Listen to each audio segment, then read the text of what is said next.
3 ways for you to open File Explorer in Windows 11. Let's go, everyone. The first way is the fastest shortcut. You just press the Windows key and the letter E on your PC keyboard. Press them at the same time. When you press them, File Explorer will open. That's the first way. The second way, we're going to do it through the Start menu. I'll close it here. You come and click on the Start menu. Here in the search field, you type File.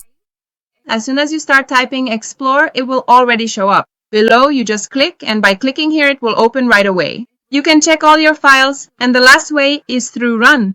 For that, you're going to press the Windows key plus R. Press it, and the Run menu will open. You just need to type Explore here, type it in, you can click OK, and File Explorer will open up here, alright?